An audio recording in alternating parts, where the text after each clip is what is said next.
Welcome. Youngstown Talk Channel, Joe and Kelin here. I'm going to kind of give you the lead on this one today.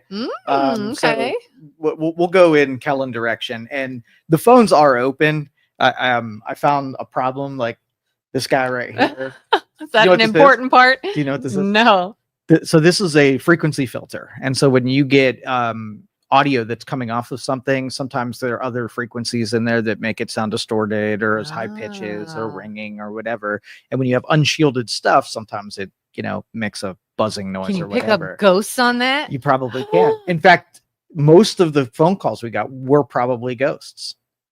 Well, that's something we're playing with later. All right, 330-595-1600. You can call the program. I'm feeling like a little spicy today, so me too. So let's throw some spiciness. Kick a bee's nest. Yeah.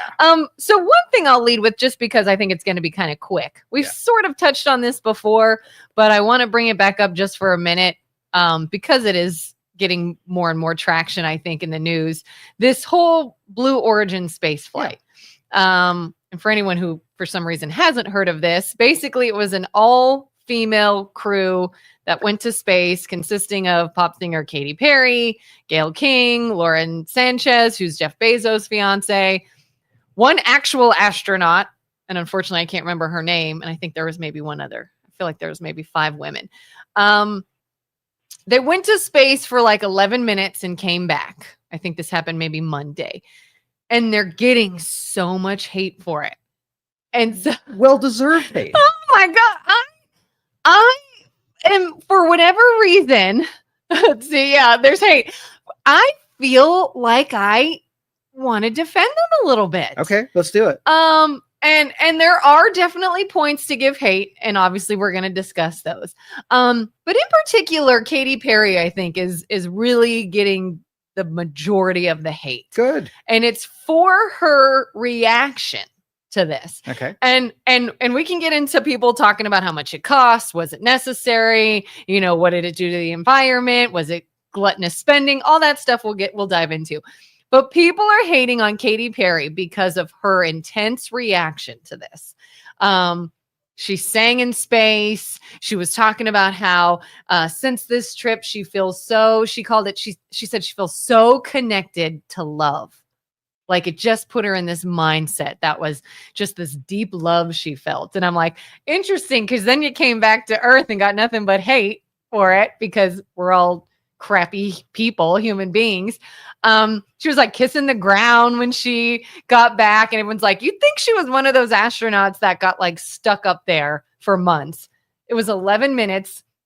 People are saying they barely left Earth's atmosphere, like they were on like the edge of space, and they just don't think it was a big enough deal.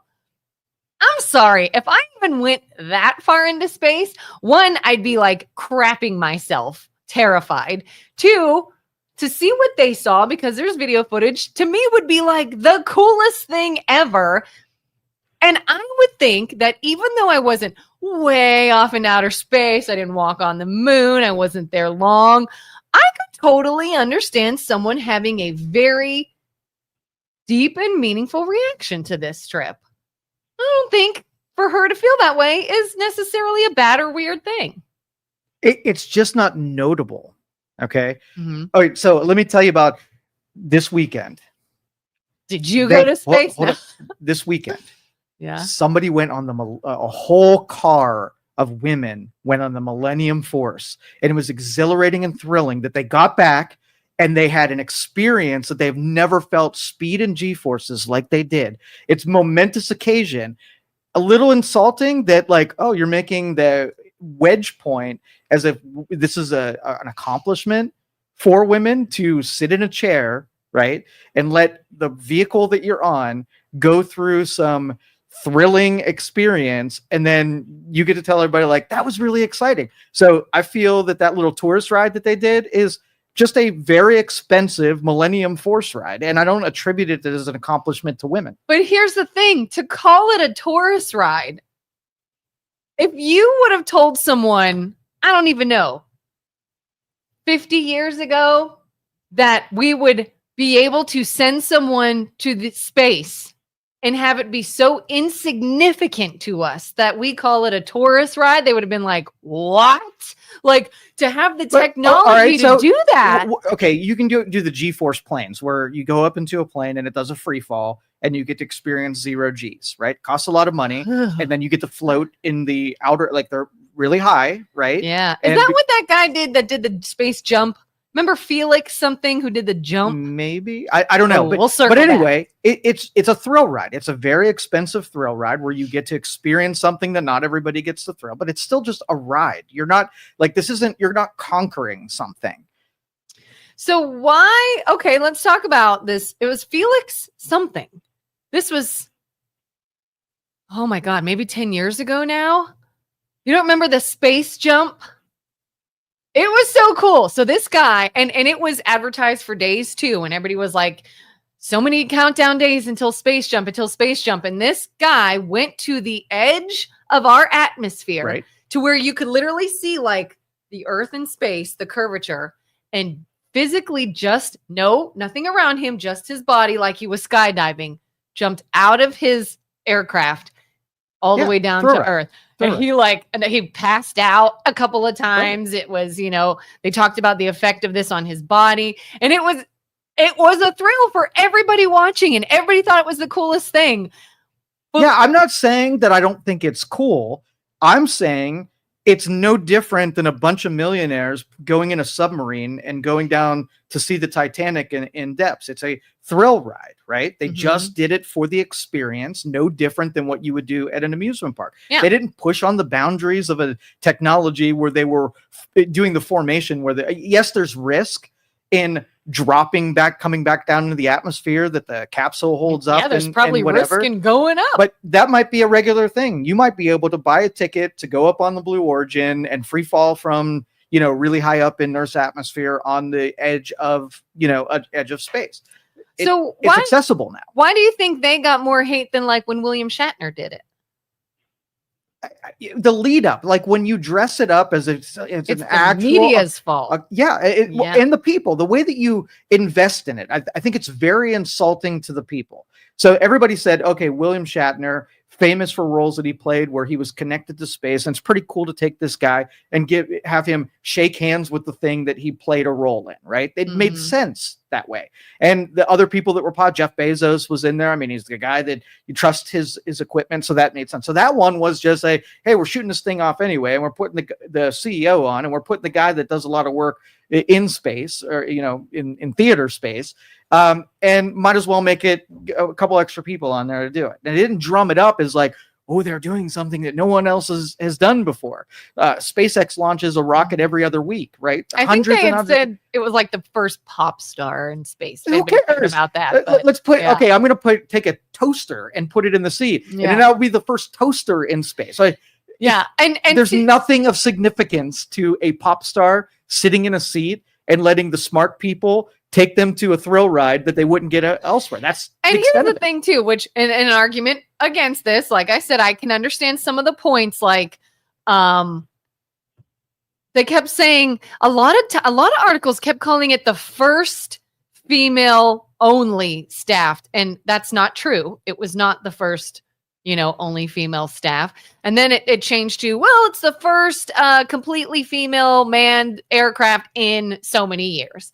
And I'm like, still not the first. Well, and see, that's the most annoying point. They want to attribute a first in something. And that's the insulting part, because they're using the premise that somehow women are incapable of doing things that other people are. So when they do it, it's, you know what I mean? It's almost condescending. Like, look, even the weaker sex that can't control themselves and can't get through space training did something good on them. I'm like, they're just people. They're strong ones. They're capable ones. They can go do it too. It's whether or not they've done it before, it's meaningless. You didn't hit through some kind of barrier, right, by populating it with all women. That is not even really part of the story. The pop star part isn't part of the story. It's hey, we let somebody drive a thrill ride or be a passenger. Yeah, and to me, like, I don't find any fascination in who went.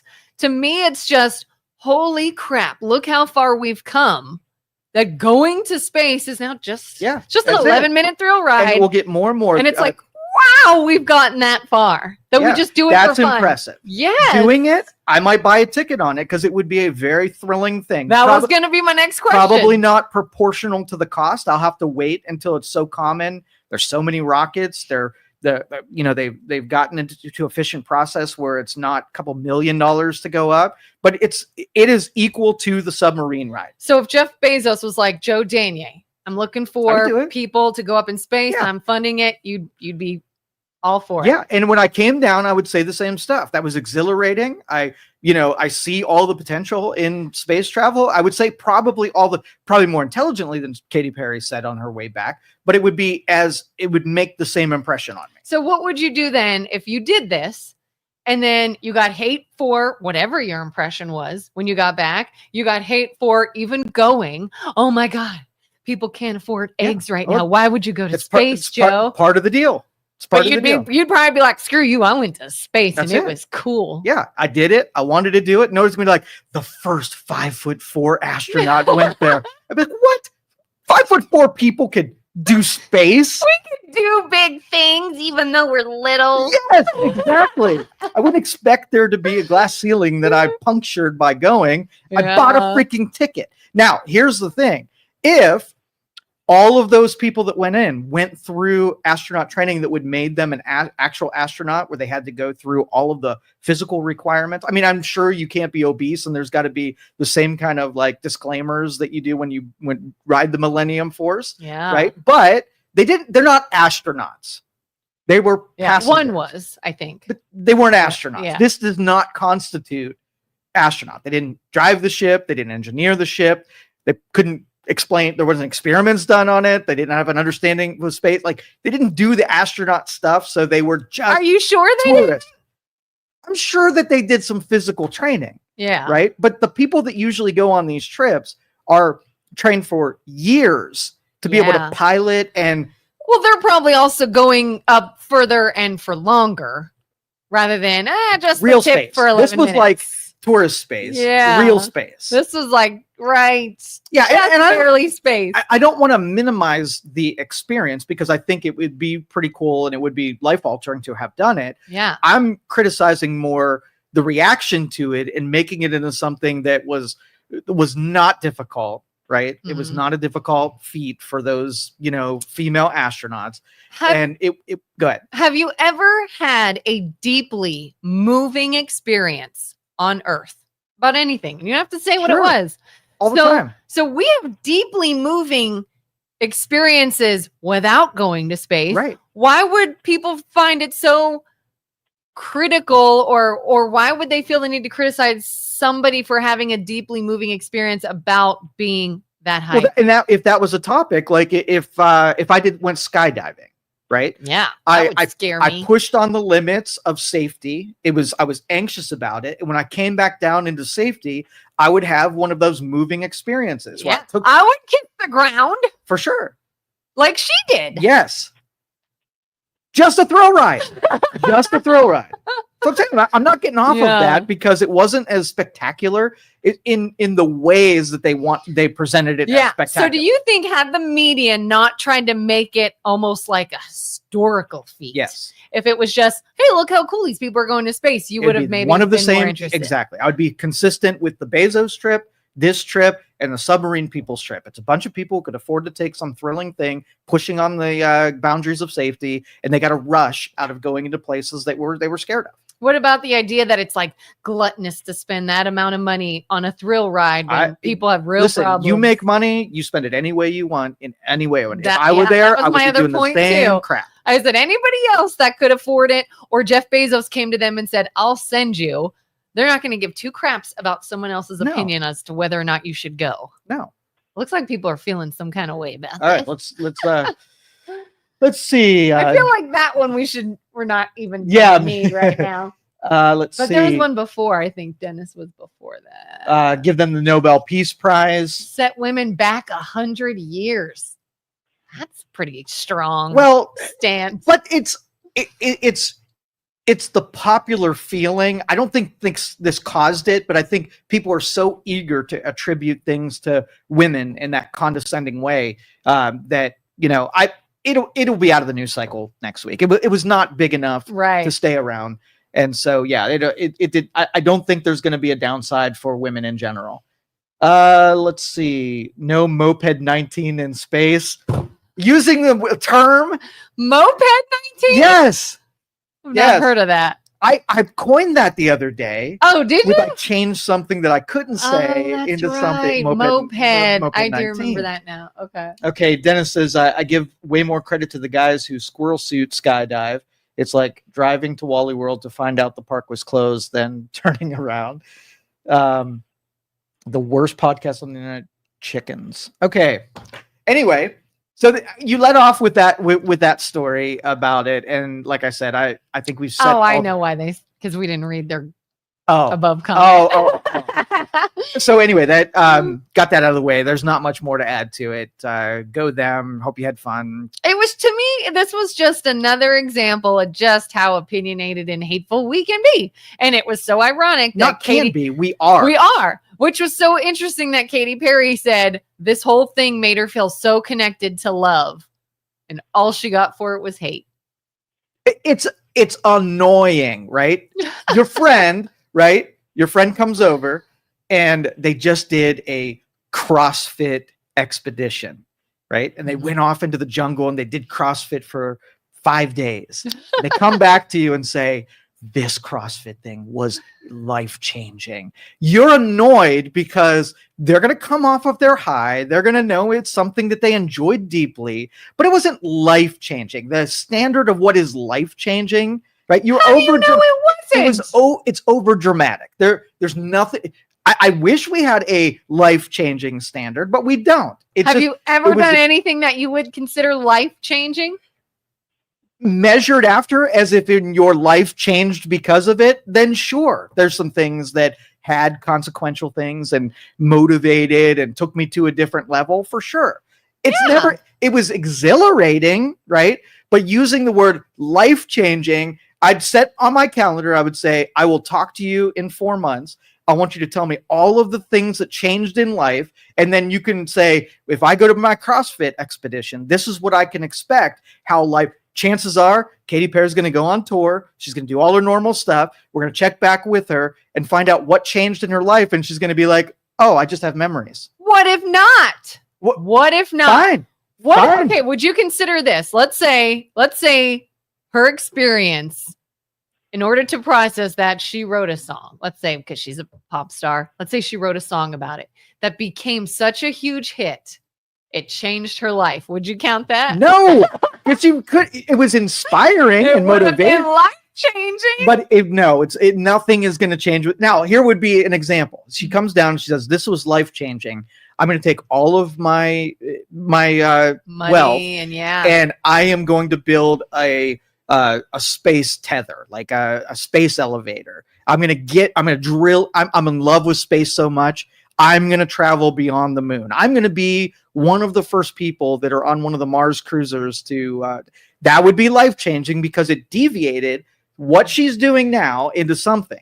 Let's not belabor this. It's BS. It's over dramatic and it's annoying, just like the CrossFit example. What if like a celebrity went into space, and they came back and they're like, man, this taught me just how insignificant the things I thought were important are. And I'm giving up.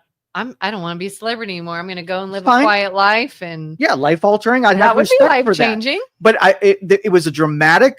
First, it was a dramatic presentation, right? A dramatic and what it is, presentation, and then a dramatic exit interview. And most of us are just annoyed because you said life changing, but you meant a different word. Not life changing. Maybe inspirational. Maybe something you remember in your memories, and it was pretty cool. But it wasn't life-changing. Yeah. And the whole first all-female crew. You keep saying it just to piss me off, don't you? Because it ticked me off. Like, it wasn't the first all-female crew. And then they said, okay, the first all-female crew in so many years. And that, I think, started the whole hate towards them. Like when they say, oh, it's set females back. It's doing this. It's giving females a bad name. It's whatever. Like, I don't think anybody who went on that trip meant to do that. I think that was put on them. It made them look bad. Well, culture is really pissed off about the picking certain either races or genders or things and then slamming it in your face as it's supposed to be something special. It's like all black cast is supposed to mean something. All it means to me is I'm annoyed that you put something in my face, tried to make it special, right? And it's not special. Which was causing a divide by doing so. It's exactly right. So we're all annoyed with that whole, I'm going to posture something that's supposed to be virtuous, and there's no virtue actually in it when you think about it. And that, to me, I think is the biggest shame of all of this, is it didn't have to be something that stirred up so much hate, but they did something that was meaningful and cool to them. And because of, not to hate on the media again, but because of what was put on them, now they got hate. Yeah. And I think we do that. If you take another group, let's just say that we take a Star Cruiser and we put all Jewish men on it, right? Are there some people like, what's the freaking point of that? Did their Jewishness help them get to the stars faster? Like, why Jewish people? It's cliche and it's cheesy to do that. Yeah. Versus the top scientists got put on a Star Cruiser. And that makes sense because they're like, oh, science people doing science stuff, that makes sense. But to take like an all monkey crew to space would be like, that's stupid. Like, why would you do that? Okay. Would you still go? It's funded for you. You can go to space, but they're like, we're taking all, what's your nationality? Are you Hungarian? It's all Hungarian descendant. It'd be stupid. Would you go? Would you go? Would you Yes. say, I'm not part of this malarkey if that's how you're going to promote this? But my rebellious spirit would want me to get on the all-female crew just to F up their numbers, right? So if they're like the Jewish Star Troopers, I want to be on there so they could say all the Jewish people and Joe. But if you knew, they said, no, it's just all Hungarian descent It's people. fine. And Everybody's first, listen, would you go? We're talking two things. We're talking systemic, right? And then we're talking criticism. I can both think that it is really cool what they did and really stupid what they did. From a cultural standpoint, if they would have been like a bunch of celebrities of all different stripes went up there, I'd be like, oh, that's pretty cool. And there's not a lot of stupid in there, right? It doesn't make a lot of sense to do it, but I can see why they did it. But it's those virtue things that they start slamming in your face. And we're just a little irritated about it, just like the CrossFit. I use CrossFit because everybody knows a CrossFit people person, are douches. and they're so annoying, right? And so like we're sick of it just because when they talk about it incessantly and you don't give a shit about it at all. So, but very, very cool thing. Yes. Unfortunately was painted in a uncool light. Exactly. And don't come for me if you do CrossFit. I'm mostly kidding. Mostly. That was backtracking right there. I'm still equally annoyed with CrossFit. I know. I'm sure there are people who do CrossFit that are lovely people, but I have also met people who do CrossFit that are just the douchiest people. And it is like, oh my God, I can't with you. I can't. All right, next topic. I don't want to talk about Blue Origin anymore. Even though I love space. I love space. And you were feeling spicy. It's a mockery of it. So here's the and I'm perpetuating this conversation and I hate that. So the one thing I like about it is that if we make it so easy to do space, the likelihood that space keeps advancing because there get more companies get involved and the technologies and the people that innovated this stuff have a chance to then teach other companies to get in. And then would you go on a 7-day orbit cruise, right? You get in a ship and it just goes around the earth, and just like you were on a cruise ship, you're on a vacation that's on the barrier between space and atmosphere. I would do it. I think that's pretty cool. But the more people do it, the more funding, it becomes like the flat screen TV that used to cost $10,000. So a trip up to space now costs $25 million, but in the future, it might be $20,000 like a cruise would be. But wouldn't you love to go back in time, get in your time machine, go way back in time before we barely even have an airplane, and you tell people one day you're going to go to space like you go to the grocery store? I am not going to waste a time machine trip on telling people about space. I would go back in time and say, listen, we're going to go to space as simply as we run to the grocery store. No, There are You just so get many on a cool ride. things you could do with the utility of going back in time and just whisper, like feeling smarter than everybody else by telling them technologies they haven't seen yet.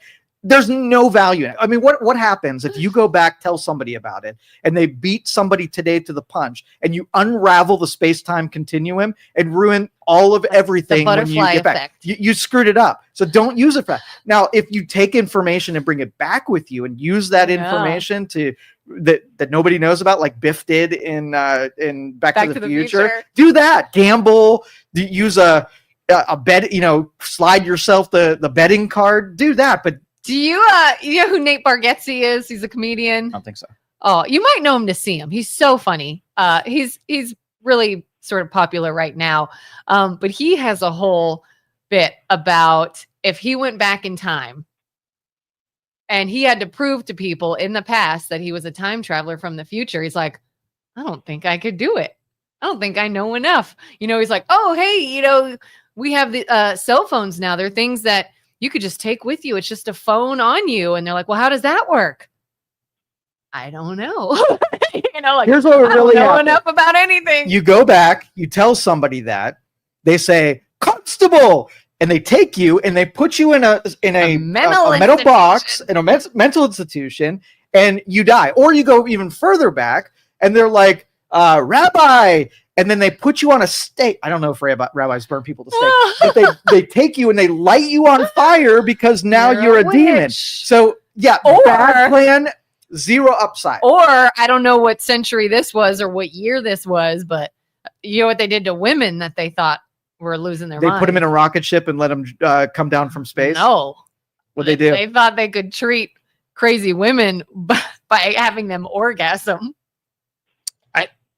I got nothing to say to that. Might not be a bad time period to visit. I'm just saying. So that was a medical procedure. Lock you up, burn you at the stake, or orgasm. Yeah. Here's what she needs to help her. They call it, I can't think of the word, but it was a word for like being insane. Yeah, and just with that in mind, I mean, you paint the history of women, and you think they've suffered throughout history, but this is proof that they didn't suffer as much as some might claim. No, you can go back in time and see a woman that like can't vote or was burned at the stake and be like, don't worry, one day you're going to go to space. People will hate your reaction about it. They're going to say, what's space? Can't go there. Can't go there. All right, let's hysteria. Thank you, Dennis. If you were diagnosed with hysteria as a woman, they thought you just needed a good O. Good O. I mean, there's probably some logic behind that. I'm just saying. I don't know. I'm no doctor. But... All right, let's move on from this because I hate this topic now. What's next? What else are you dealing with?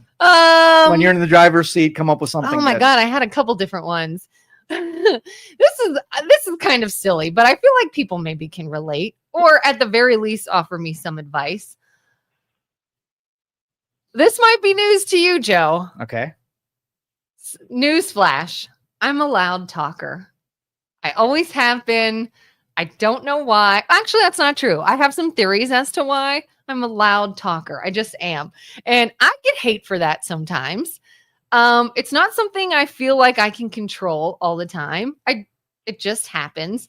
And what's funny is I've even several years ago, I even had my ears checked. I used to work for a chiropractor, and he did like this. You ever do like the tuning fork sort of, and they put it on your head? Have you ever done that? Mm-mm. So he had it was basically a tuning fork, and he hits it and he puts it on my head, and I have to say which ear I hear vibrations in, and I couldn't hear it in one.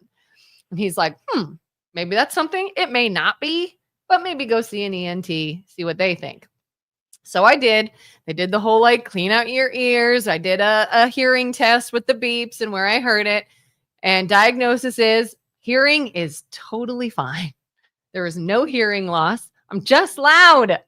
And I'm wondering if people relate to this and have gotten hate for this.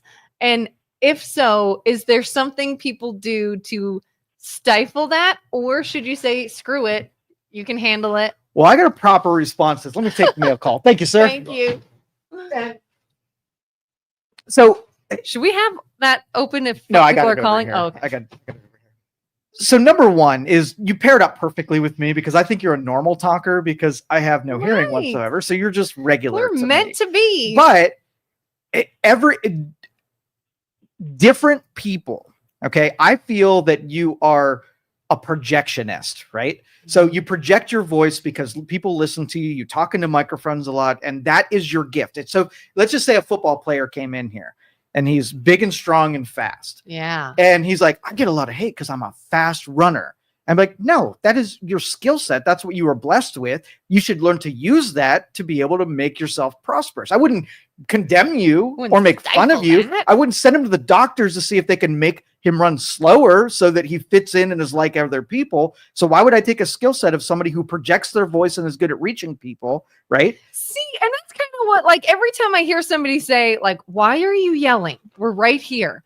I always say, look, I am the only girl. I have brothers. I had to be loud. I did 7 years of cheerleading where you're taught to be loud. I did 6 years maybe of choir where you're taught to project. I married a man who's hard of hearing, and I work with 2 men who are hard of hearing my entire life. Oh, and of course, I've worked in radio and public speaking. Communications major, public speaking. You're taught to project. I was like, my whole life I've been training to be loud. And I think a very animated person. Anytime you are just not regular, like you are above status quo in something, the regular people will try to pull you into being more normal. And you have the choice. If the pressure means culture tries to reach a homeostasis. The people that are on the fringes where they're different in ways, they get condemnation. And it's almost has to be that way to bring the standard to a balance. So you just have to know that that's your skill set. Nobody wants you to talk regular. You would give up all of your genius because that's a skill that you learned and practiced and whatever. Don't ever give that up, no matter what the idiots out there think. Thanks. You're welcome. I even had a situation one time because I usually say I think I'm loud because I'm animated. Like, especially when I'm amped about something, that's when I get loud. And the only reason I even know I'm yelling is I will become like winded and I get out of breath and I went, oh, this isn't normal breathing. I'm clearly yelling and I'm wearing myself out. And that's my only cue. Well, one time I was in a very serious situation. I was a teenager, fairly new driver. This is going to make me sound dumb, but long story short, it was late at night and I may have turned down the off ramp of the freeway on 680. Just was zoned out, went right down the 680 off ramp off of Western Reserve Road, and a semi truck was coming. And thank God I got out of the way. I got turned around. I got off the highway and I was like, and I was so freaked out. I went home. I woke my mom up. I'm obviously like, I'm never driving again. I just almost died, blah, blah, blah. And she's like, oh my God, be quiet. Calm down. I'm like, of all situations, I will not quiet down. I just almost died. So I think even that, I'm like, why do people try to stifle how loud I am? I can't help it. And is this something I should actively be like? Let me give you some advice here. Stop apologizing. When you hear it, don't feel the need to somehow serve people by being different. I want you to get the opposite. I want you to get really cocky about your ability, right? And someone says dumb shit to you about how you should be different, you give them double middle fingers and you do not apologize. If I hear you apologize for being loud ever again, I'm holding you to this moment. Really? You got to promise. Yeah, absolutely. Regardless of the situation. I did one time. My dad fairly often throughout my life has said, stop yelling, we're right here kind of thing. And he did it one time as an adult and I'm home and I was like, here's the thing. I'm in my own house. I am a grown up. This is my house and I'll talk as loud as I want because I can't help it. I run with a guy on a regular basis. He's got me in the height department and he's an accomplished runner. His stride is amazing. Mine's not. Right. So when we're running and we're having a conversation, I have to run faster to keep up with him. How annoying would it be if I'm like, run slower? Right. Yeah. It's the substandard. The people aren't doing it as well need to come up to you, not the other way around. So I end up running probably 2 marathons in the time that he would run 1 marathon, trying to keep up with his ass because he's good at it, better at me than I am. Like maybe everyone else just needs to speak up a bit. Exactly. That's right. All right, let's see. What did we miss? Doreen's supportive. Let's see. Isaac's Clam. Screw it. Be loud and proud. You don't sound loud on this end. See? Good. Let's see. Thanks, Doreen. And then Dennis said, just turn the mic down to 3 decibels. Yeah, I just did. Seriously? Did you? No. Sometimes I'll watch these back, and if I get too loud, the mic does like freak out a little bit. So hopefully people can hear. Joe, in both love and war and politics, so many forget the whisper is more impactful than the rebel yell. That, from a philosophy standpoint, that is absolutely true. I've had teachers, my wife being one of them, that impact that you have on kids, that if you scream, they just be desensitized to the loudness. Yeah. But when you whisper, they lower their hearing down to hear you, and they are more intentional about what you have to say.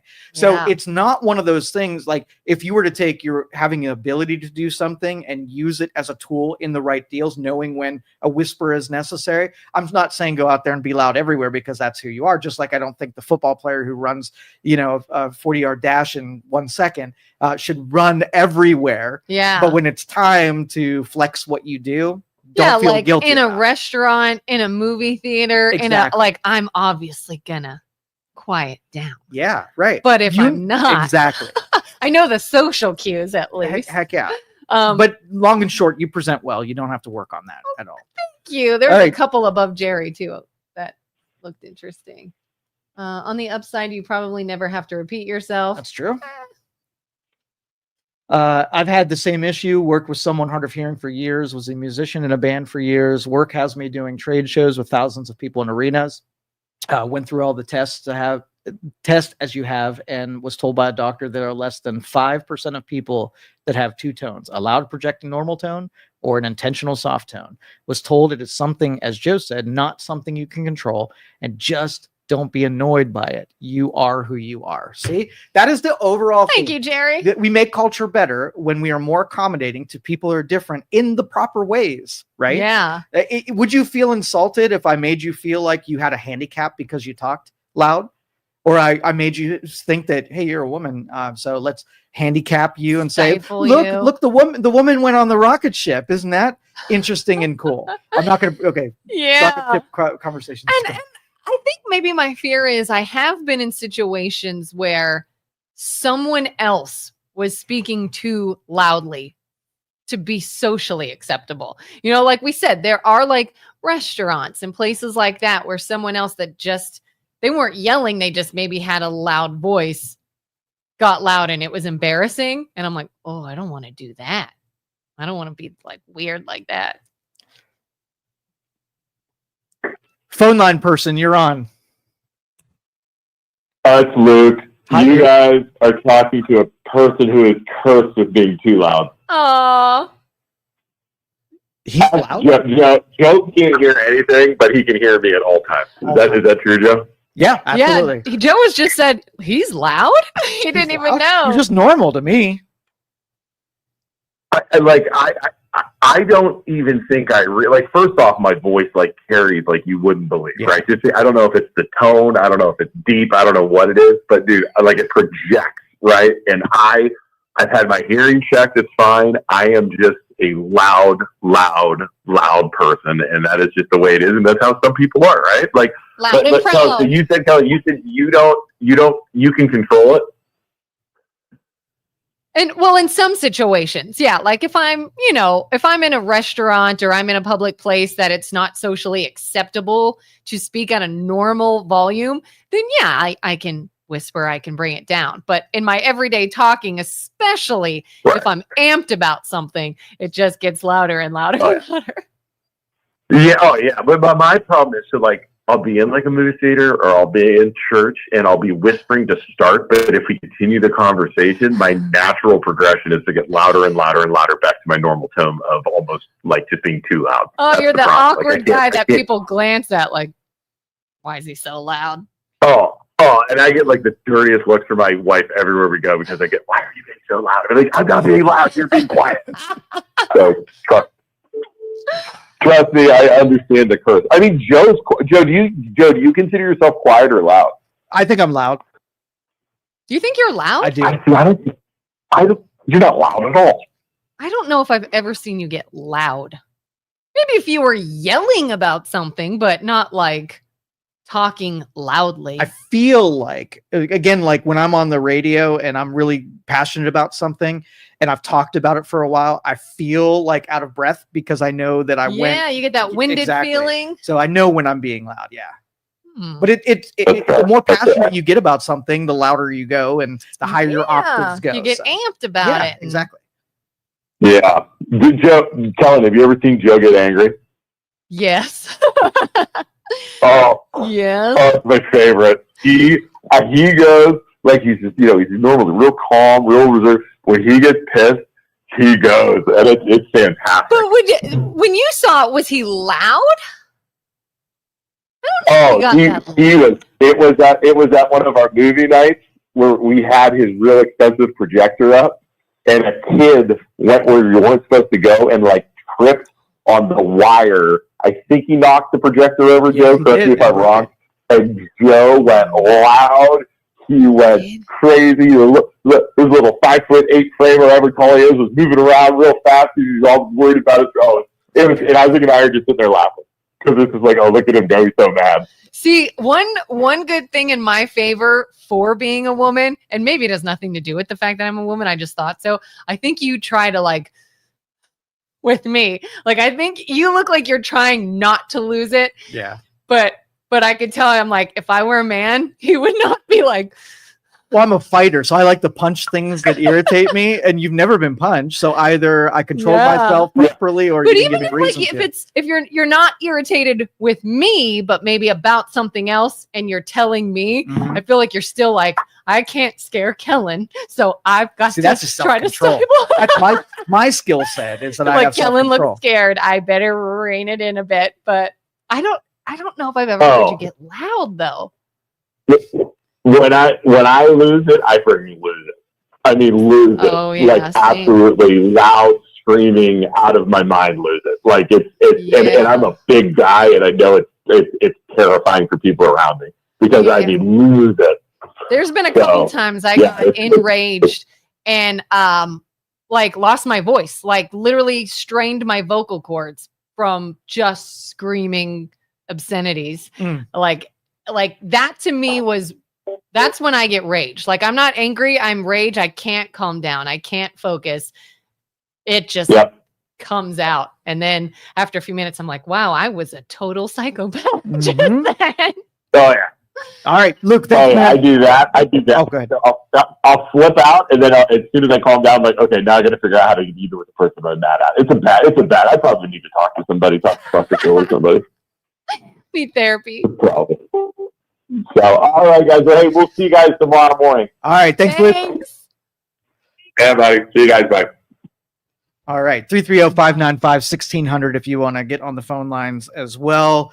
I feel like this is a venting session. This is pretty good for us. Dennis said you're the first female loud talker host at Youngstown Studio. That's right. Every time a woman does something new, she gets to wear a ribbon on her for the remainder. So you could look like a 5-star general with all the ribbons you could accumulate for being the first woman to. Maybe we've never had an angry person that's a female in front of the mic. So do really, like the Guinness Book of World Records, would you like to be the first angry talker at Youngstown Studio? Yes. That is a woman. Do it.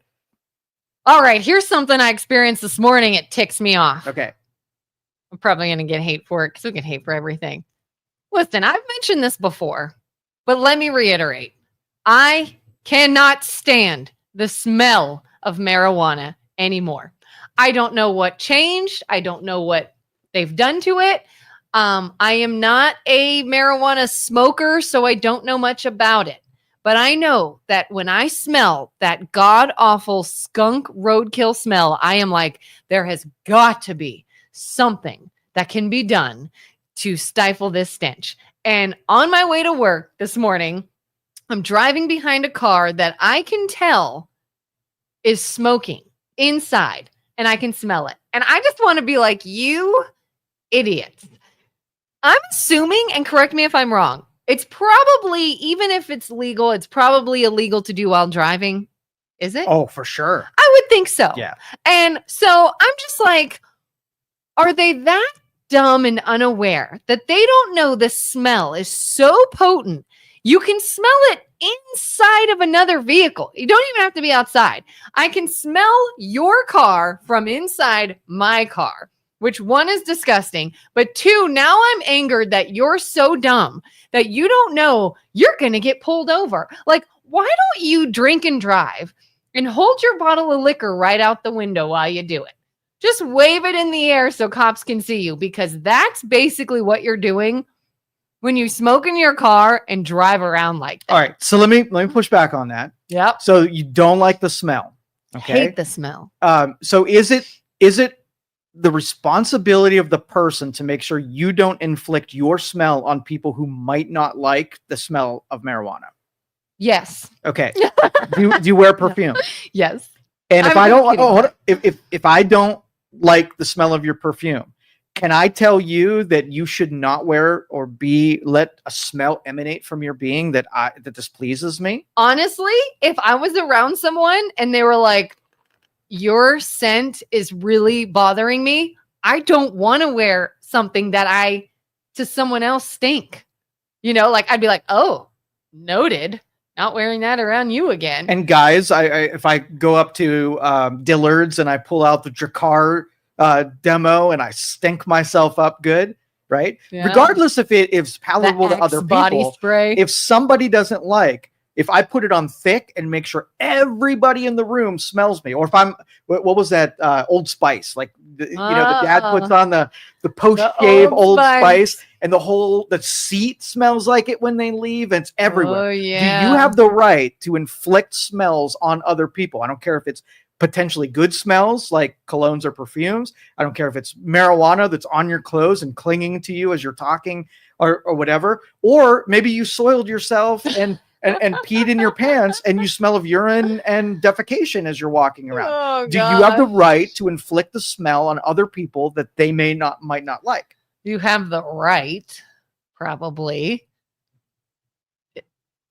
Should you? But I mean, I'm sure a lot of those people, I mean, we've been in contact with people that you can tell when they were there and they're not even there anymore. You could be like, oh, I can tell that's so-and-so's scent or cologne or perfume or whatever. And I'm sure they've gone nose blind to it, that if it's something you're around so often, you don't even smell it on you. So it may not be done on purpose.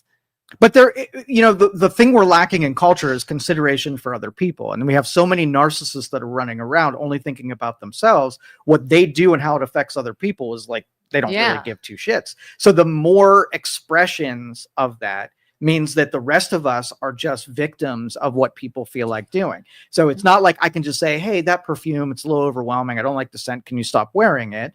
Right. You would be a little offended if you'd want to know it, but that would hurt your feelings a little bit. So how dare I? Oh no, but I'd say, well, I certainly don't want someone to feel that way when I'm around. But even like in this instance with the marijuana in the car, not only are you annoying me because I don't like the smell, but you're breaking the law. You're doing something that is dangerous.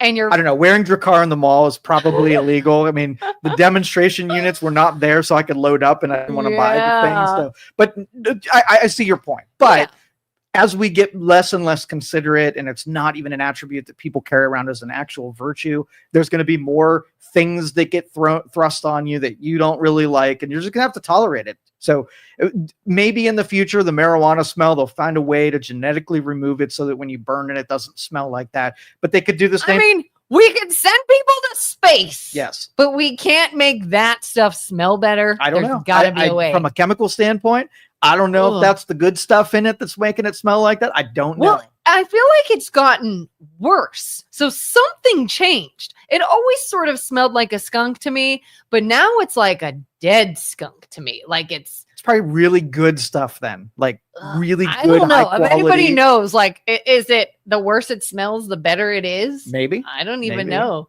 Dennis says it's not that they don't know, they don't care. Exactly. That's exactly right. And that's why it would be useless to even share that with them, because they're going to be like, F you. Like, I don't care if you don't like it. Deal with it. And and so then it opposite. So once I see that nobody cares about my input and whether or not people like something, I'm like, F it, I'm just going to do my thing. And then the world just becomes less and less considerate.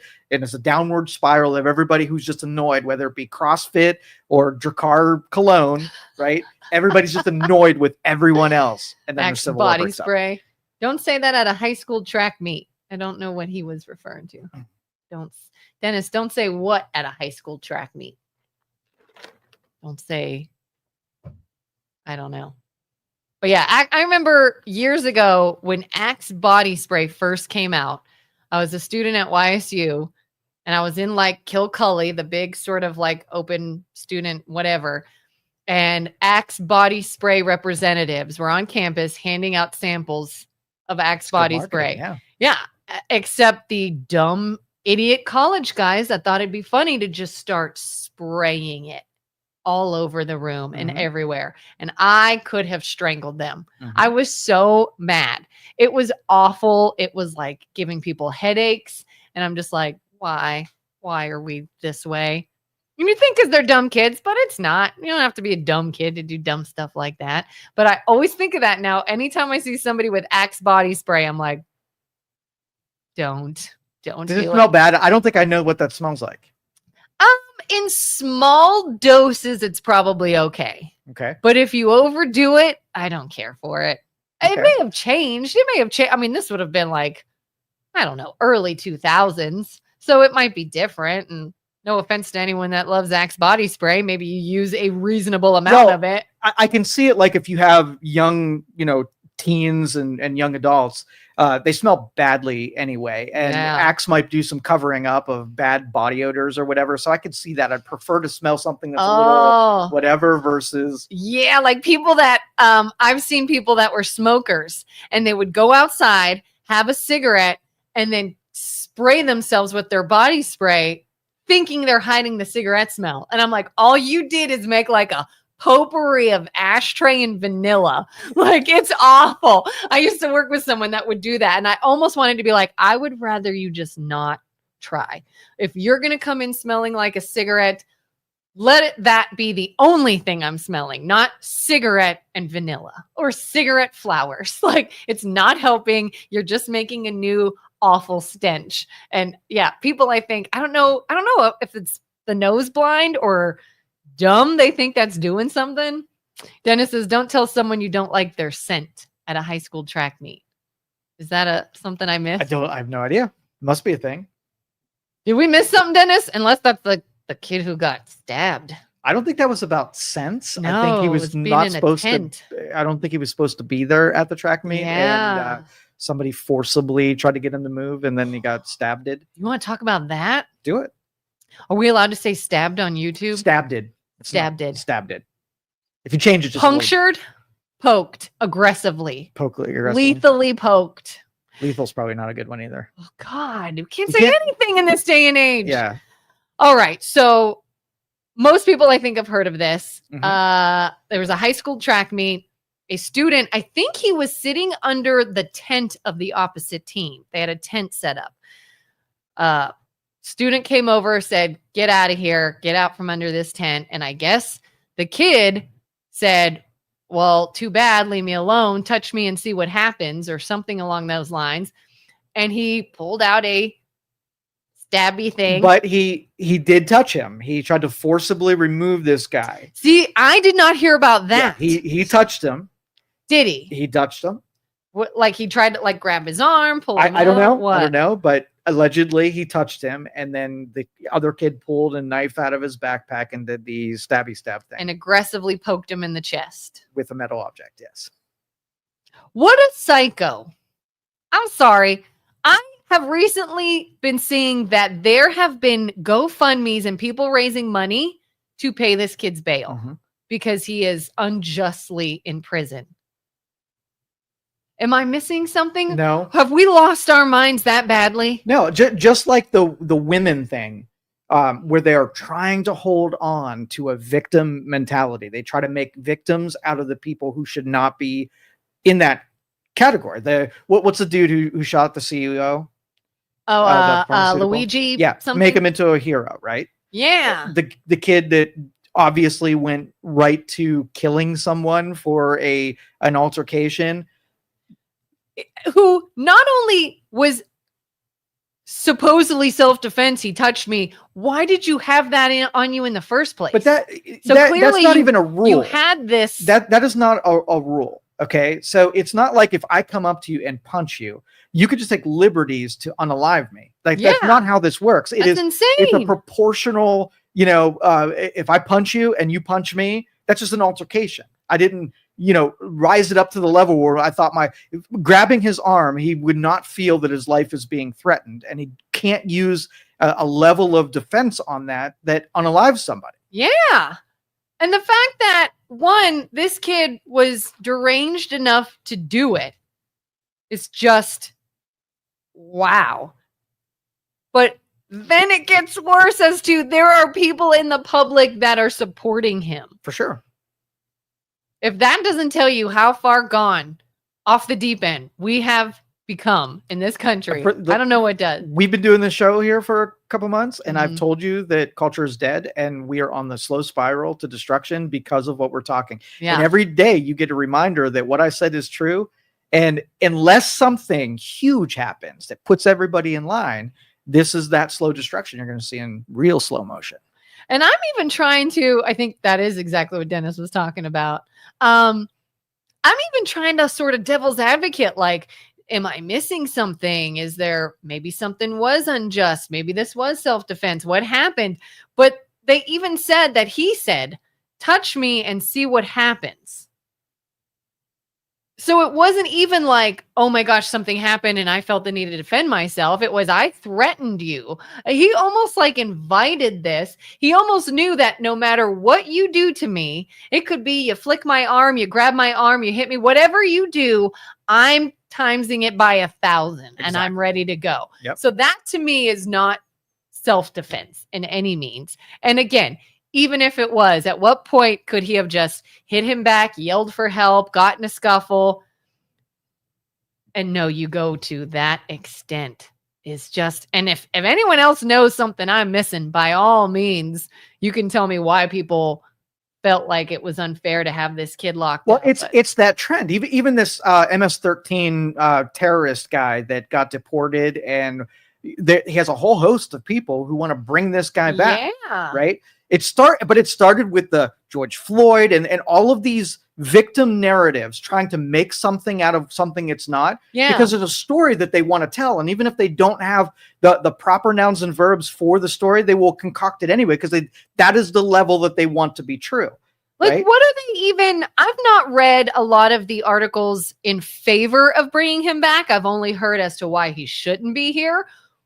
Why would somebody say, oh, this was wrong, he should have never been? Well, the narrative is that Donald Trump was going to come in and take families and break them up and send them back to countries. And so that's the version of the story that they wanted. They've already bought into this. Like, they were waiting for one of those to happen. It's like, oh, this guy's gone. His family's here, separated. Get him. Like, that's the one we were waiting for. And then it was like, oh, he was kind of a gangbanger. Oh, he murdered a woman. We're kind of already bought into the whole separating a family, and we want that one. There's some prickly parts of this story now, but then the prickly parts got more than he broke up a family.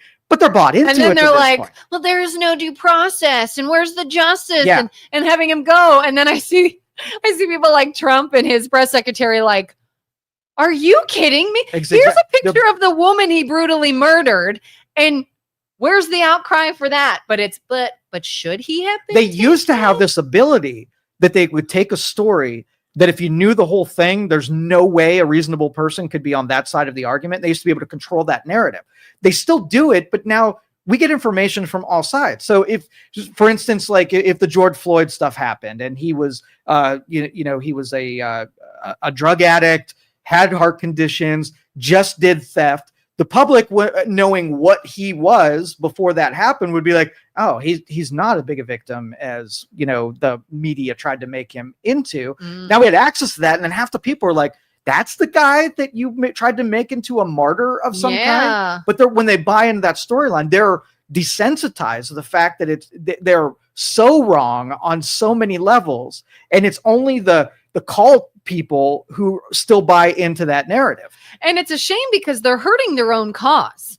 There are instances, at least I saw online, so I don't know the whole story. I only saw videos where, yeah, I would say that officer used excessive force and that was really unnecessary. This I could see being a major outcry. But you stifle that by making something that isn't that come to light. And then it's like, like when we say calling someone a racist, calling someone a Nazi, takes away from when someone is actually a racist or Nazi. Now it's just, yeah, we're desensitized to it because you say that every single time. And then the real Nazi comes along and you can't even say it because now people won't even listen. God forbid a police officer does use excessive force and unjustly harm someone. Nobody bats an eye because you took instances that was not the situation and you made such a big deal out of it that now we're all just like, Nobody you're crying wolf again. Oh, it's this again. Yep. Dennis says the gaslighting is ridiculous. Yep. And this strategy, they are wholly bought into. And that is why they lost the systemic. The Democrats really are in bad shape right now. Yeah. Because they're adopting everything that wholly majority of the people disagree with. And they lost all the institutional controls about, insulating them winning elections in spite of their messaging would never in a million years win elections if they didn't own all of the GMOs and have all that government money helping them, win. They're in really bad shape. And so it's going to take a reasonable Democrat to stop the craziness. It's going to take like a Fetterman or Bill Maher that's going to be like, hold on, this is dumb. Like everything we're doing here is really dumb. Yeah. And either we control the narrative and try to take back over media so that nobody can get messaging out. We control the laws so that if somebody says something like COVID doesn't work, that we can't just take them off of social platforms and control who can say what and whatever. Or else they're just done. They're just done. Yeah. Julie says, if you were talking about Garcia, he is not a criminal, nor was he. He had protected status. Trump admin admitted to erroneously deporting him. Add to that, the Supreme Court said bring him back. All right, point for point. Can you respond to that? If you're talking about Garcia, which I think is who we're talking about. He was a criminal. Number one, he was illegally in the country, which means he did something illegal. And so he is a criminal. Whether or not he was a violent criminal where he beat somebody or what, regardless, on 100% certainty, he was in the country illegally, meaning that he was a criminal. So what is protected status? He had protected status. So there was a deportation order that some judge had issued, and he was protected from being deported from that order. So it's not like he came here under an understanding that he could be here. It's I illegally came and then quickly said, protect me. Exactly. So he got a protected status where he couldn't be deported depending on what that judge established. Okay. Trump admin admitted to erroneously deporting him. No, there was an erroneous part. I'll have to look and see what the error, but it was a filing error. It wasn't that he was erroneously deported. The filing error, what happened with I think it was a Democrat judge. There was an error that made in filing with that Democrat judge, and that was the only error that happened. Oh. And then the Supreme Court, if you read what the Supreme Court said, it does not mean that they have to go and get him. They have to facilitate, right? And since he is a citizen of the country that we sent him to, and it was very flippant what the press secretary said, or Rubio said, or whoever was speaking at that time, said that we can't go into a country and kidnap someone. We can facilitate it. If the Venezuelans wants to give him back, we can facilitate it. But it's not an order to facilitate. It's order that is our obligation to facilitate. So yesterday, the press secretary addressed the media again, and usually when I'm watching these things, I'm doing other things, so I'm catching bits and pieces. But she showed a picture of this woman, I think the name was Rachel, a victim that was brutally murdered by an M13 whatever gang. Right. Was she not talking about Garcia? I don't know. Because she said everybody wants to keep saying we deported this father and it was awful and we should have never. And she's like, and nobody is even acknowledging he is an illegal gang member who murdered someone. So if you have a policy where you are taking people who are illegal in this country and has some kind of criminal record, and you get rid of them, right?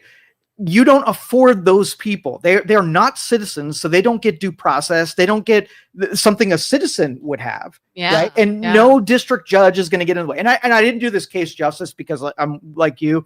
I only heard in passing other commentary from other people, but it sounds like this is not a worthy character to try to make sure that he comes back to this country. Yeah. Right? If he's a criminal and he's in a gang, I don't care how much family he has, I don't really want him coming back. And that's not the guy you should be. It feels like one side grabbing for straws. But here's the thing. In this whole process of deportations, there are going to be elements in there. Wait for a real one. Don't waste up. Right. Don't waste it on this dude is obviously a pile of crap. Show me the legal person who came legally, who has every right to be here, who is a law-abiding citizen that got mixed up in the mayhem. Caught in the net. Where's the outcry for that one? Yes, I'll be with you on that one. Yes. But if it's like, well, this guy was here illegally, he's a gang member, he possibly murdered someone, he's a bad guy, and there's outcry.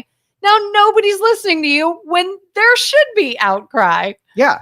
But if we'll do the CEO murderer guy, we're taking a lot of feelings in this instead of making, thinking through it and be reasonable and trying to make it make sense. You don't support a guy, right? Killing from behind, unaliving from behind, right? Yeah. Just because you don't like him. You don't take a guy and because he was asked to move or somebody put hands on him, that he deserves to be stabbed. Yeah. You can't say, oh, I've also been in a situation where the insurance company really ticked me off, so let me go unalive someone. That's insane. Exactly. Carter, I will never understand why liberals are more concerned about the criminals and not the victims. Yeah, and it just, they're so bought in and so anti-Trump that they are digging for something to oppose. They're trying to make Trump look bad. Yeah. And so in their mind, they're like, I know what's going to happen. I'm going to get him for this thing. And when it takes too long to get the thing, they start concocting the thing they want to happen. So if they can slide something that isn't in there, right? They're almost like, I know what he's doing has got to be shady in some way. So let me find it. Exactly. But there may not be anything to find. Julie says he was being targeted by El Salvadorian gangs in El Salvador. That is why I protect his status. Why was he being targeted by because other gang members? Like, no, Julie, do not invest in this guy. He is not a good person. He is a gang member and a violent offender. Like, that's the guy you're going to bat for. Like that Find an actual example of someone that you can have empathy for. Yeah. Nobody has empathy for a gangbanger who's here illegally. Nobody wants him here. Don't buy it. That's a mistake, Julie. Yeah. Did you see Biden speak last night? I saw excerpts from it. Was it bad? I missed it. I missed the whole thing. But again, to the point of, I think the Democrats are sort of, oh my God, what do we do? Let's have Biden speak. Carolyn Leavitt said something that was it was a little unnecessarily mean. I don't like when people are unnecessarily mean, regardless of the aisle they're on. Can I be mean? I want to play that role today. Yes. Okay. She was just like, oh, I can't believe Biden is speaking tonight at 9. Isn't that past his bedtime? I can't believe he's even coherent enough to speak. And I was like, listen, I get it. I get it, but you didn't have to say it like that. So I totally missed it. But the reason I bring up what she said is I kind of took it as, why is Biden speaking? And I saw like a little bit where he's like, oh, in the first 100 days, look at all the destruction he's caused so quickly. It's just insane to think about all the damage so far. And I'm just like, wow, they look desperate. They look they being the Democratic Party, is really looking desperate lately. And I'm not saying that to hate on them. I'm saying that to be honest, that when we make martyrs out of criminals and we have someone that, like it or not, probably needs to just go and retire and maybe relax and not be addressing the American people right now, like, they look like they're getting a little desperate. That was your weapon, wheeling out the corpse and then trying to convince people, the guy who doesn't know how to communicate anymore and doesn't have cognitive abilities, convince them that they're destroying Social Security when they're not destroying Social they're Security. making cuts and the website is crashing now and nobody can get access to their checks. And I'm just like, you need a very savvy marketing person to sell that idea. Yeah. Because it's been debunked and dispelled so often, right? Yeah. That if you take the guy that can barely talk and have him make that pitch, like I don't even bother responding to it because he didn't do enough for his cause for it to be believable enough. I don't think there's one person out there that's like, oh, the corp said it. They must be destroying Social Security. You know who I really need to talk to? One of my best friends actually works for the local Social Security office. I'm going to pick her brain later and be like, hey, what have you been seeing? What have you been not seeing? What are some issues? That'll be for a later date and time. I'll report back. Okay, but we'll cover some of that Social Security and tariffs. We did too much on the tariffs. I didn't want to talk about that. Gangs don't randomly target regular law-abiding citizens. I would really? Yeah. That's why we're saying, Julie was saying Garcia was targeted again. Like for what? How does the gang find you and your name and target you? Because you're minding your own business, living a good life. Listen, we already know everything we need to know, whether or not somebody needs to be making the argument about something that nobody is arguing. He is a gangbanger, yes or no? Did he assault anybody? Yes or no? Is he here legally? Yes or no? Those three things, I checked my boxes. He's gone. I don't care about anything else. I don't care if he had a protective order the judge gave him. I don't care. Right? Yeah. So I don't care. Carter says Biden was a disaster last night. Why the Democrats would put him out there, I don't understand, and is why they lost the election. That's why I'm like, I think they're so desperate that they're like, maybe they liked this guy. Let's try him. Let's try this person. Let's just keep making speeches. Here's my theory. Back in June, July, when he dropped out of the race, they had a meeting with him and said, if you drop out, we will let you come on stage in January after Kamala is president, and we'll let you talk on March or April 15th, right on tax day, to talk about how awesome Kamala is. And he got it in writing that he was going to be on stage on April 15th. And now he looked through his contract and said, I know Kamala didn't win, but I'm getting on stage. So that's what you say saw. Something. Absolutely. How about, I don't know if you saw this. I just saw a headline, and again, haven't had a chance to look into it. Depending on the headline you read, there's two different wordings. Trump, I guess, took to social media and said the rat has been found. Have you heard about this? Somebody under Pete Hedgewith, one of his people. The leaker. I did. Leaker, yes, was leaking sensitive information. That's all I know. What was that about? Did you read that? So they dismissed someone. I forget what department he was in. But they were taking internal information and leaking it to the press, right? And from the very first day, I knew Trump got hammered with leakers within his cabinet. And that's why he picked all of his own people, right? And fired as many people as he possibly can. Because if you're sharing strategical or what's happening next, and you have people within your administration, giving information to your enemies on how they should fight against it or whatever, can't have that. So I'm thinking that there's probably more of those bureaucrats in there that just can't wait to tell people about it. But if they are on purpose, like here's what I would do. If I had somebody leaking, I would test everybody and give information that I only gave to one person, one at a time. And if that information gets out, I knew exactly who. I used to do this with companies, right?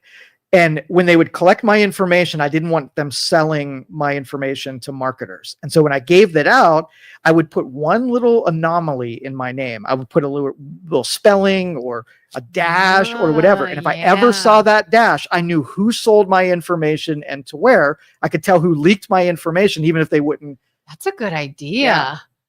Yeah. Because it made me think about our conversation back when everybody was talking about the whole Signal debacle and information being. If it was a setup to fake. Oh, yeah. Yeah. As soon as I saw that, I went, could that have been on purpose? Crossed my mind as well. Yeah. I used to work with some people. I'm going to try to be as vague as possible. I had some coworkers that believed their office was bugged by the manager at the time, because they would be talking about things that were just like conversational, nothing of a big deal. It could have been like something they watched on TV that night or whatever. Mhm. And then they would have their daily managerial meeting with the manager. And almost every time he would be like, oh, so how about that episode of something last night? Or, oh, so did you guys hear about this? And every time it was something they had just talked about. Mhm. And it wasn't something like pop culture that anybody might have brought up. Very it was specific. very specific. Okay. And they were like, I'm telling you, he has bugged our office. And it got to the point where if they actually wanted to discuss something work related that they didn't want anyone to hear, they would leave the office and go in the hallway. And Cone of silence. yeah. Love it. And so I'm like, why would someone be so dumb as to give it away like that? Like, if you bugged a room because you're trying to, I don't know, I guess, gather information about something. Yep. Why in God's name would you then bring up exactly what they said the day they said it? Yeah. Some people just aren't smart. No.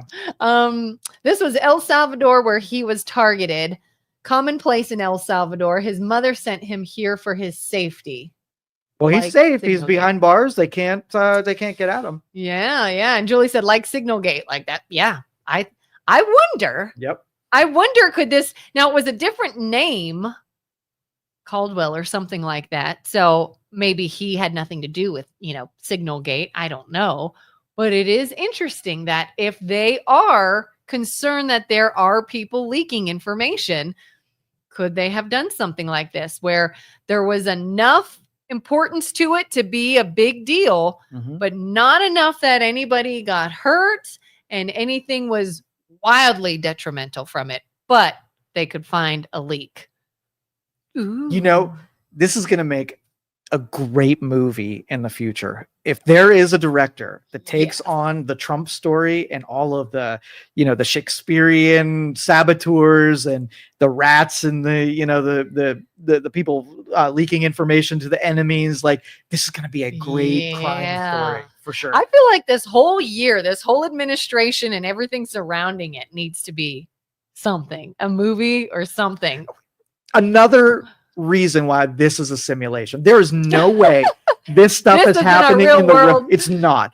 This is a storyline that somebody took from a Tom Clancy novel, hybridized a bunch of really dramatic things happen, and they put us in the middle of it, looking at it, thinking, "Man, this is amazing." Yeah, it's almost like, hey, we got to shake things up. Let's cause controversy over simple things. Yeah, like, can we make a murderer be painted in a good light? Can we? And the boardroom like, never. Yeah, like humans aren't that dumb. If you clearly murdered someone in cold blood, you're guilty. We can spin this so they're not. We can manipulate people into saying, "Oh, but you don't have to manipulate people." We watched a movie about sharks being sucked up in tornadoes and like that passed. Like what would be Sharknado. People would love.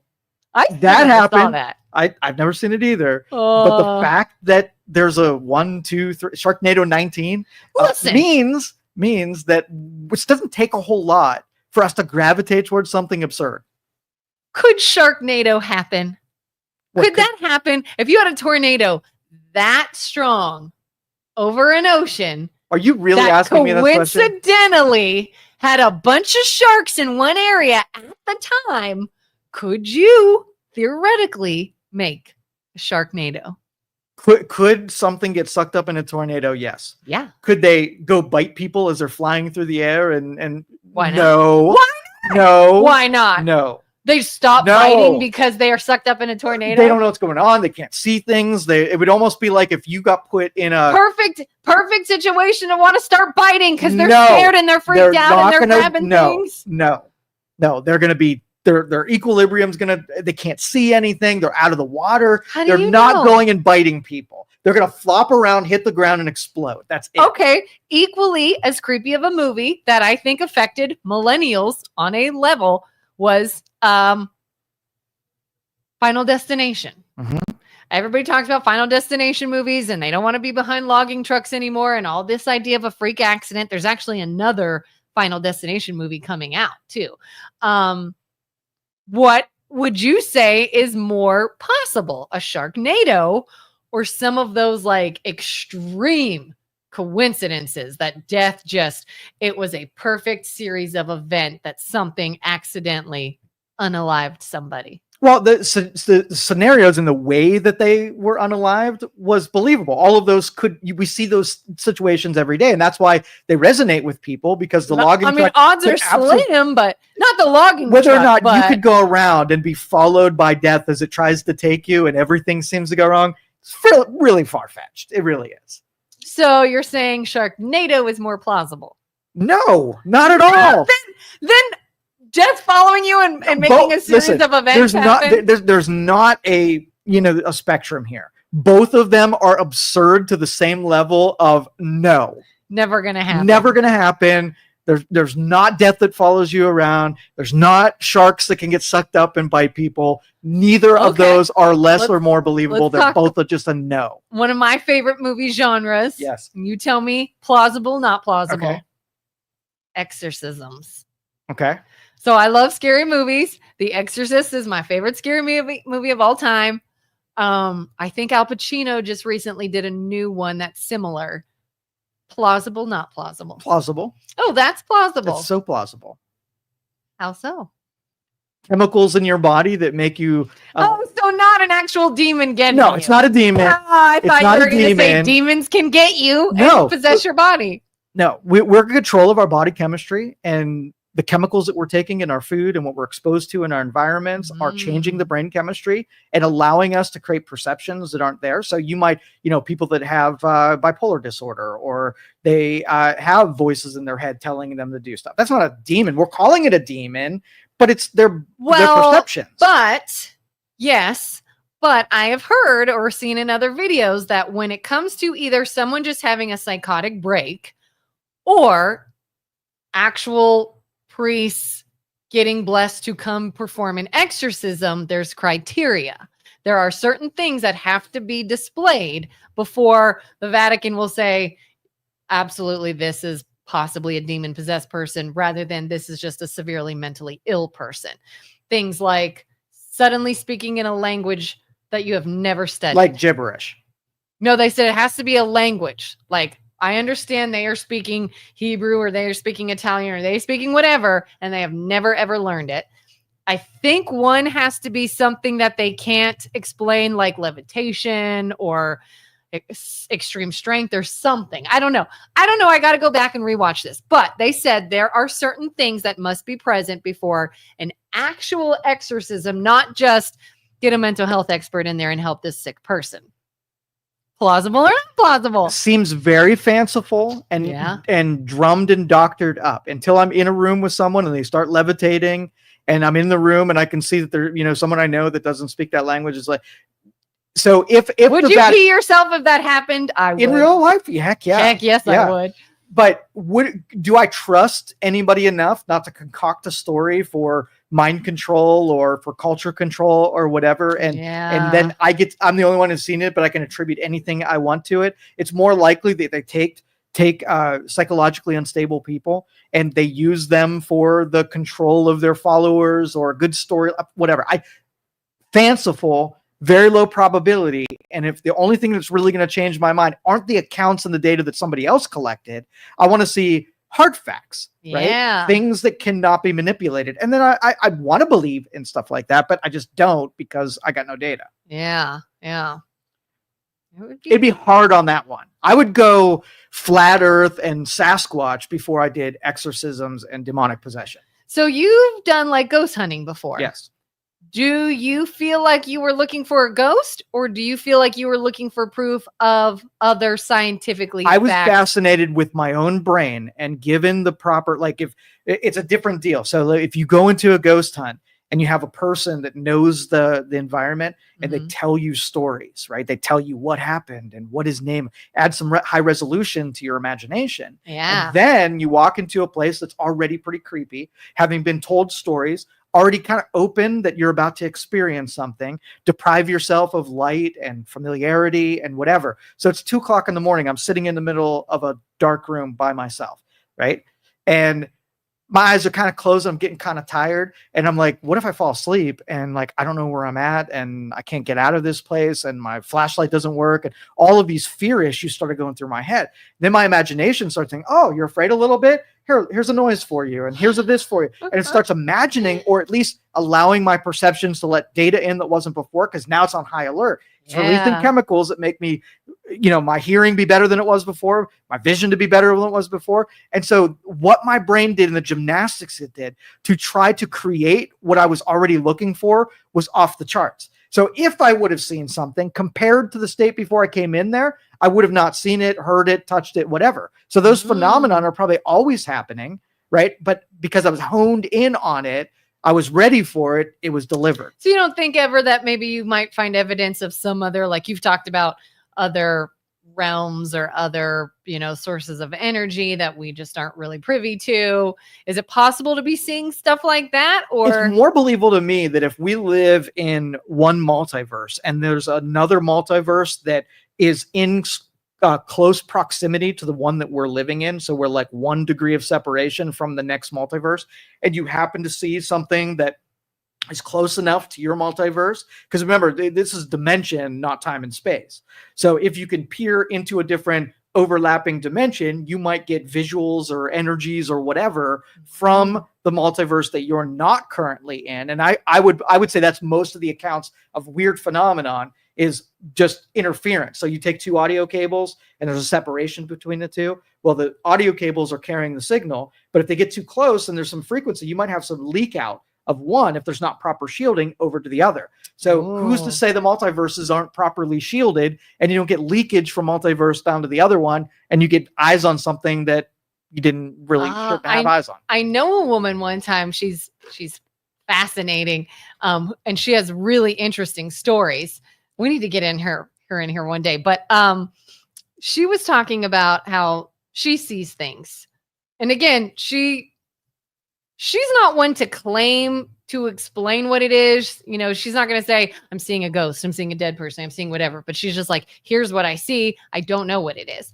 And she said one time she was visiting a friend and kept visualizing this man, this very young man, boy. And she was like, I don't know if I'm thinking of somebody who has passed or what, but described them perfectly to a T, was able to even sort of explain enough that what somebody said, her friend was like, I think you're talking about my son. This was just at somebody's home. They were hanging out and she's like, would you have a picture? And she showed him and she's like, that's the person I'm seeing. She's like, well, he's not dead. He's alive, but he was just here the other day. And sitting where she was sitting. And she's like, I don't know if there is something in our energy fields or things we just haven't discovered yet that I can somehow pick up on somebody who was here, but they're not sitting here anymore because they just walked away. 100%. Yeah, it sounds so cool. There's an infinite number of you, right? In every decision you ever made making different decisions throughout. So if you were able to see all of the multi-dimensions that were stacked on one another, you are in every place that you could potentially be right now at the same time simultaneously. I think that your consciousness is traveling around with only one version of that, but it can be passed on those other multiverses. And again, because of the leakage, you can have a person, like I could have Abraham, well, I couldn't do Abraham Lincoln, but I could have Trump sitting right there in one of the multiverses, right? So if I had vision on one of the passages of those multiverses, I could see Trump sitting in that office and say, versus somebody you might know, high potential of it being possible, but still you get to peek into that, or some people can peek into the other multiverses. Is this a theory or you believe this? I believe this. Really? Because it's a theory from what you could really live in and experience. Mathematically, it's a sure thing. So it's just pairing up like, well, what does that mean? If there's an infinite amount of through quantum physics, it changes that we're just not, we have a linear time scale on how we perceive the world. What if you like put that in its head and you can be both live and dead, right? And it's not until there's an observer on the live dead. Yeah. Then how we can't process the fact, how can we be both live and dead until we're measured? Yeah. Right. So it's meaningless in what we can do with that. Like Schrodinger's cat. There's a cat in a box. Yes. It's both alive and dead. Yes. Until there's a measurement. Yeah. Interesting. But quantum already exists, so that it just feeds into like, how does that fit into the real world? And we're just on the very infant understanding of what quantum means for the real world.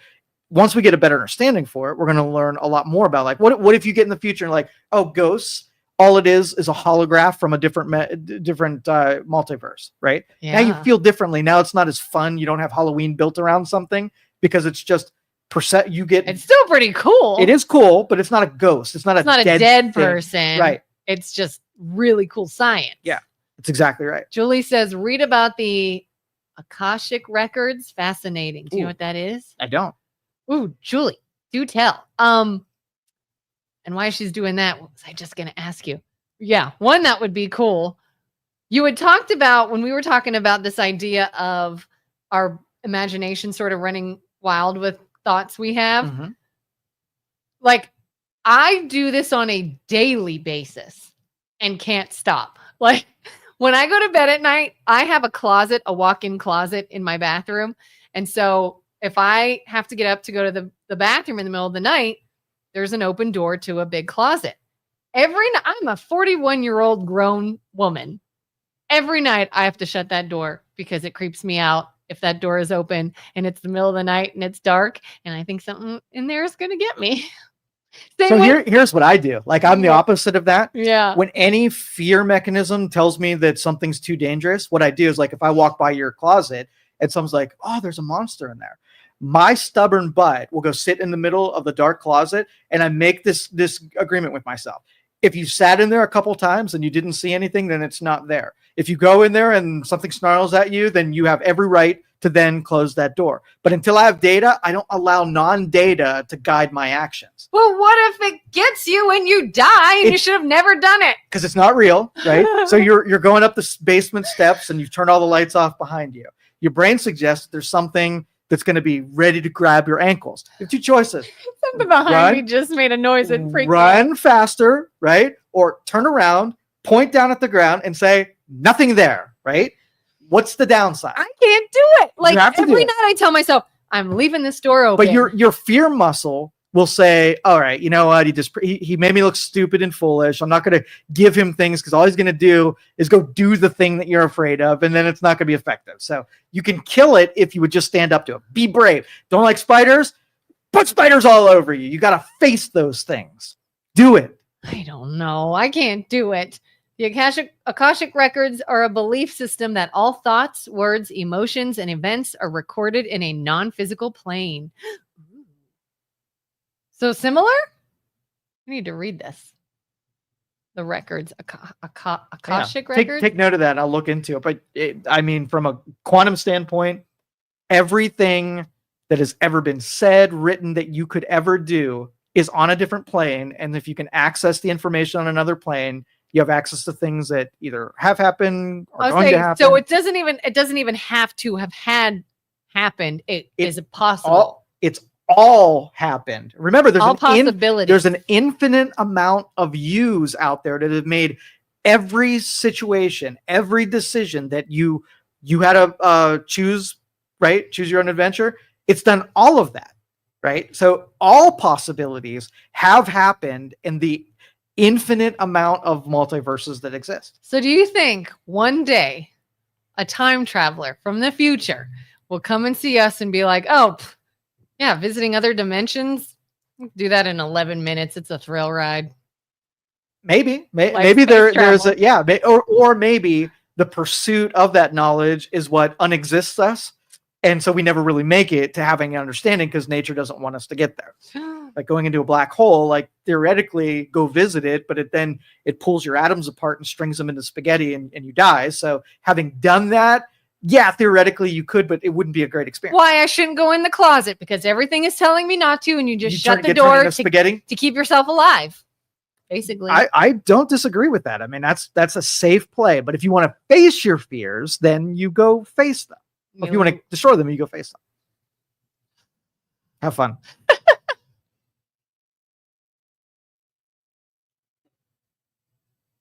Thank you for listening to this show on Youngstown Studio. This is original Youngstown content. Feel free to share our videos and tell your friends about us.